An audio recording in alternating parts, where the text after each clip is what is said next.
আসসালামু আলাইকুম। তো শুরুতেই সালাম দিয়ে শুরু করলাম। আজকে একজনের কমেন্টের উপর ভিত্তি করে ভিডিওটা নিয়ে আসলাম।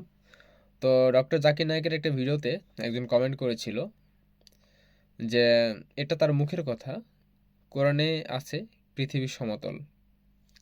তো আমি তার কমেন্টের রিপ্লাই এভাবে করেছিলাম যে প্রমাণ করে দেখাও, হাওয়ার উপর কথা বললেই চলে না ভাইয়া। তো সে আমাকে কোরআনের ভুল ধরিয়ে দিয়ে একটা কমেন্টের রিপ্লাই দিল, সামনে একটা হাসির ইমোজিও দিয়েছে যে সূরা নাহল আয়াত এক লিখছে আমাত, ওটা হবে আয়াত আয়াত 61 পৃথিবী স্থির। সে বুঝতে চেয়েছে যে সূরা নাহলে আয়াত 61 নম্বর আয়াতে বলা আছে পৃথিবী স্থির। আচ্ছা, সে যে এই কমেন্টটা করেছে, আমি নিশ্চিত যে সে কোরআন পড়েনি বা কোরআনে কোনো আয়াত সম্পর্কে কোনো ধারণা নেই বা কোনো কিছু জানে না। হয়তো হাওয়ার উপর মেরে দিয়েছে, তার আয়াতের হয়তো রেফারেন্স শুনে আমি চুপ হয়ে যাব এটা ভেবেছে। সব মুসলিম এমন না, হাওয়ার উপর কথা বলে। তো আমার মতো কোনো একজনের পাল্লায় পড়লে বুঝতে পারবেন।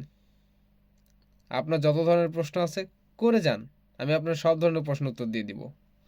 আর আপনি এই যে প্রশ্নটা দিয়েছেন না, আপনার এই যে আপনি একটা রেফারেন্স দিয়েছেন না, সূরা নাহাল আয়াত নাম্বার 61 পৃথিবী স্থির।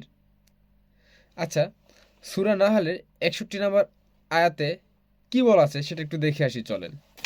সূরা নাহাল,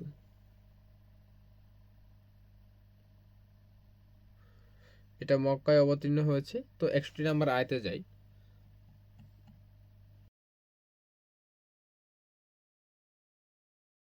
এই যে 61 নম্বর আয়াত, তো এটা বাংলা অর্থটা যদি দেখি, এখানে বলা আছে যদি আল্লাহ লোকদেরকে তাদের অন্যায় কাজের কারণে পাকড়াও করতেন তবে ভূপৃষ্ঠে চলমান কোনো কিছুকেই ছাড়তেন না, কিন্তু তিনি প্রতিশ্রুতির সময় পর্যন্ত তাদেরকে অবকাশ দেন। তৎপর তিনি নির্ধারিত সময় যখন তাদের মৃত্যু এসে যাবে তখন এক মুহূর্তেও বিলম্বিত কিংবা ত্বরান্বিত করতে পারবে না।